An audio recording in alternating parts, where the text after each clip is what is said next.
اللهم صل على محمد وعلى آل محمد كما صليت على إبراهيم وعلى آل إبراهيم إنك حميد مجيد. بسم اللہ الرحمن الرحیم. رسول اللہ صلی اللہ علیہ وسلم نے ارشاد فرمایا ان من افضل ایامکم یوم الجمعہ فاکثروا علی الصلاة فیہ فاکثروا من الصلاة فیہ. فرمایا تمہارے دنوں میں سب سے بہترین دن جمعہ کا دن ہے، اس لیے اس دن مجھ پہ کثرت سے درود پڑھا کرو. فإن صلاتکم معروضۃ علی، اس لیے کہ تمہارا درود مجھ تک پہنچایا جاتا ہے. صحابی نے پوچھا یا رسول اللہ کیف تعرض علیک صلاتنا وقد ارمت، ہمارا درود آپ تک کیسے پہنچایا جائے گا جبکہ آپ جب دنیا سے جائیں گے قبر میں جسم آپ کا ختم ہو جائے گا تو ہمارا درود آپ تک کیسے پہنچے گا؟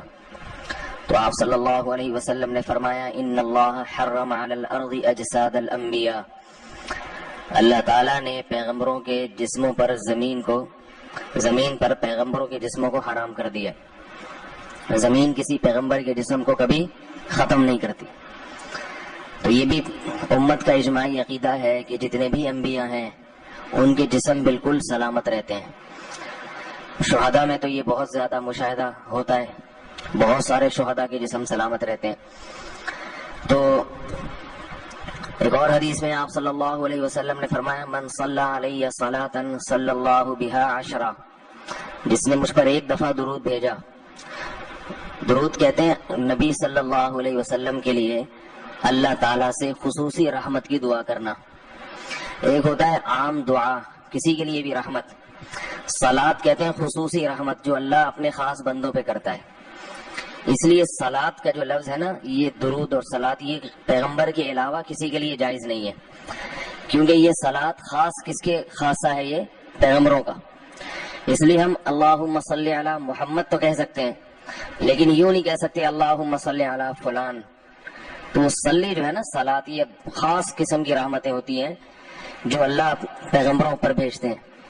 تبھی قرآن میں آتا ہے اولئک علیہم صلوات من ربہم ورحمہ، کہ جو لوگ صبر کرتے ہیں ان پر اللہ کی خصوصی رحمتیں بھی ہیں اور رحمت بھی ہے. تو پتہ چلا صلاۃ اور رحمت میں فرق ہے. صلاۃ اعلیٰ قسم کی رحمتوں کو کہتے ہیں. تو آپ صلی اللہ علیہ وسلم نے فرمایا جس نے میرے لیے ایک مرتبہ رحمت کی دعا کی، درود شریف پڑھا میرے لیے، تو اللہ اس پر 10 رحمتیں بھیجتے ہیں.